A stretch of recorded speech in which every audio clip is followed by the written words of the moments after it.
안녕하세요. 잡시광입니다. 러시아에서 군사 반란을 시도했다 중단한 용병 조직 바그너 그룹과 그 수장 예부게니 프리고진의 향후 운명에 관심이 쏠리고 있는 가운데 세계는 지금 푸틴의 굴욕은 곧 시진핑 주석의 굴욕이 될 수도 있다는 경고를 보내고 있습니다. 특히 다른 매체도 아니고 중화권 대표 영자지 사우스차이나 모닝포스트는 이례적으로 프리고진 사태에서 많은 교훈을 얻어야 하며 중국에서도 군사 반란이 일어날 수 있다고 경고했습니다. 중국이 대만을 수복하기 위해 전쟁을 일으킬 경우 중국도 러시아와 같은 사태를 맞이할 수도 있다는 기사를 실은 겁니다. 익명을 요구한 한 연구원은 만약 대만과 전쟁을 벌여 실패할 경우 중국에서도 비공식 무장단체가 생겨날 수 있다. 중국 지도부는 이에 대비해야 한다고 주장하기도 했습니다. 러시아 용병들의 반란이 시진핑의 대만 침공 리스크 경종을 울릴 수 있다는 분석이 나오는 가운데 중국은 예전보다 더 강력한 개정 반간첩법을 발동했습니다. 개정 반간첩법은 중국의 군사시설이나 주요 국가기관 등 보안통제구역 인접지역에서의 촬영행위, 시위 현장 방문과 시위대 직접 촬영행위, 중국인에 대한 포교 등 중국 정부에서 금지하고 있는 종교활동을 할 경우 체포 또는 연행될 수 있다고 강력한 조항을 담고 있습니다.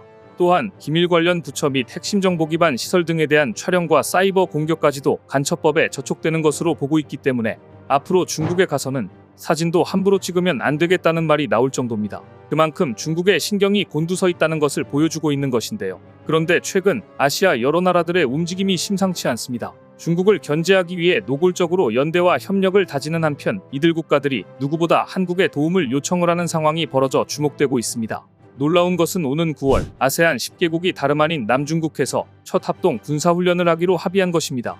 명목상으로는 재난 위험에 대비할 목적이라고 했지만 이것은 누가 봐도 중국을 견제하기 위한 것입니다. 지금까지 아세안 회원국들은 주로 경제나 외교 문제를 협의하기 위해 모였는데 올해처럼 이렇게 군사훈련을 함께하는 것은 처음 있는 일이고 중국의 신경을 곤두서게 할 사건일 겁니다.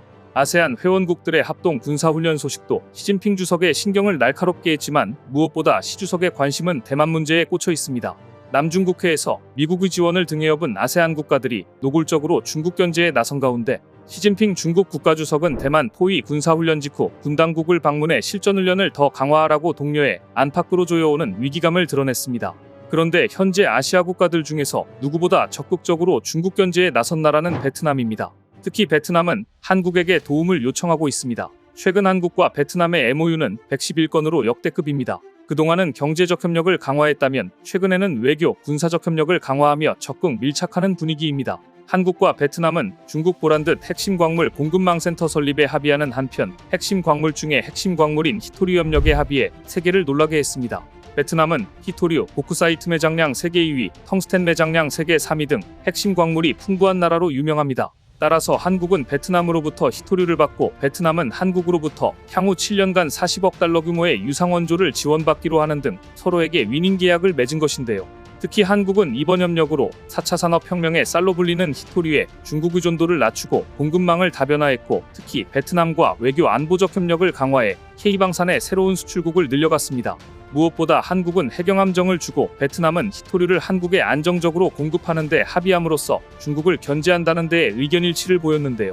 베트남이 이렇게 한국 무기를 구매하려는 이유는 다름 아닌 중국 때문입니다. 남중국해에서 베트남, 필리핀 등과 영유권 분쟁을 일으킨 중국은 지금 주변국들이 무기를 대량 구매하게 만들고 자신들의 턱밑까지 한국산 방산무기가 포문을 겨누는 일을 만들고 말았습니다. 아세안 회원국 가운데 중국과 영유권 분쟁을 벌이는 나라는 베트남뿐 아니라 필리핀, 브루나이, 말레이시아, 인도네시아 등이 있습니다. 이들 나라들이 중국에게 위협을 느낀 나머지 무기 구매에 적극 나섬에 따라 그 이득은 다름 아닌 한국 방위산업 업체들이 취할 가능성이 커졌습니다. 이 틈에 카이는 수건 사업인 수리오넬기의 최초 수출을 기대하고 있고 하나에어로스페이스는 K9 자주포 수출을 추진하고 있는데요. 특히 베트남 정부는 향후 5에서 7년간 약 2조 6천억 원의 예산을 투입해 군 현대화 작업을 추진할 계획이고 카이는 수리오넬기의 최초 수출에 기대를 걸고 있습니다. 베트남 정부가 노후화된 군용 헬기를 교체하는 사업을 추진하고 있기 때문입니다. 가장 눈에 띄는 행보는 베트남이 K9 자주포에 관심을 보이고 있다는 점입니다. 지난 3월 판반장 베트남 국방장관은 방한기간 중 비밀리에 하나에어로스페이스를 방문해 방산협력에 대해 논의했고 한국 육군 부대를 방문해 실전에 배치된 K9 자주포를 실제로 보고 간 것으로 알려졌습니다. 판반장 국방장관은 육군 제7기동군단 예하 7포병여단을 찾아 실전 배치된 하나에어로스페이스의 K9A1 자주포를 꼼꼼히 살피며 지대한 관심을 드러냈고 하나와의 방산협력의 의지를 강력히 내비쳤습니다.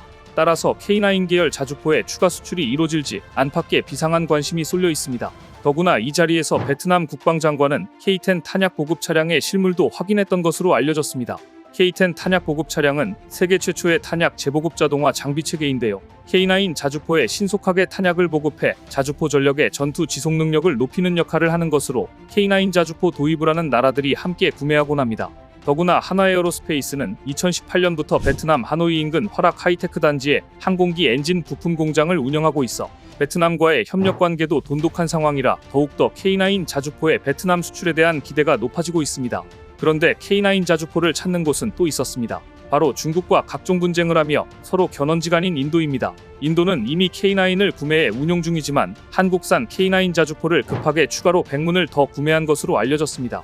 인도의 군사 전문 매체인 인디언 디펜스 뉴스는 트위터에 사진 한 장을 올렸는데 사진 속에 승무원은 자주포 앞에 서 있었습니다. 인디언 디펜스 뉴스는 K9 바즈라가 보였다고 덧붙였습니다. 라다크는 인도와 중국이 몽둥이를 들고 난투극을 벌이는 등 국경 분쟁을 일으킨 곳인데요. 중국군이 라다크와 맞닿아 있는 신장 군구에 단거리 대공미사일인 HQ-17A, 12mm 다연장 로켓인 PHL-11, 지뢰방호 차량인 CSK-181을 공개 배치하자 인도 역시 이곳에 무기를 증강 배치하면서 긴장이 높아지고 있습니다. 특히 라다크는 히말라야 산맥에 있는 곳이라 항공기가 뜨기 힘들고 탱크가 움직이기가 쉽지 않은 지역이라 자주포의 역할이 큰 것으로 알려져 있는데요. 그래서 부랴부랴 인도가 한국산 K9 자주포를 추가로 구매한 것으로 분석됩니다. 그리고 최근 인도 국방부는 K9 자주포 바지라 T 도입을 위한 절차를 개시했다고 밝히며 빠르게 준비 중입니다. 기존 조달 과정에서 재주문이 진행됐습니다. 이번 주문은 인도 국방 획득 절차 DAP 2020을 준수합니다. 이를 위해 인도 국방부는 지난해 11월 라르센 앤드 토르보 L&T에 제안 요청서를 발송했습니다. 그런데 인도가 K9 자주포를 더 구매한 것도 거슬리는데 중국을 뒷목 잡게 한 뉴스는 바로 베트남이 K9 자주포를 도입하려 한다는 뉴스와 나날이 업그레이드되는 K9의 성능이었습니다. 중국은 포를 쏠 때마다 요란하게 뒤로 물러나 굴욕을 안겼던 중국산 자주포 PLG-05를 개량해 한국의 K9을 따라잡으려 했습니다. 그리고 K9을 거의 다 따라잡았다고 착각했지만 그것은 어디까지나 착각이었습니다. 한국은 배터리가 허락하는 한 계속해서 포를 쏠 수 있는 뇌관 보충이라는 한계를 보충할 수 있는 기술을 개발했는가 하면 궁극적으로 K9을 무인 자동화로 개량해가고 있다는 사실을 알게 된 것입니다. 어쨌든 중국이 남중국해에서 아나무인격 행동을 하며 여러 나라와 분쟁을 일으킨 덕분에 아세안 국가들의 무기 구매가 폭주하고 있는 상황에서 베트남발 K9 자주포 구매 소식이 공식화되면 중국은 거의 발작을 일으킬 것으로 예상됩니다. 오늘 준비한 소식은 여기까지입니다. 댓글을 통한 여러분들의 많은 의견 기다리겠습니다. 시청해주셔서 감사합니다.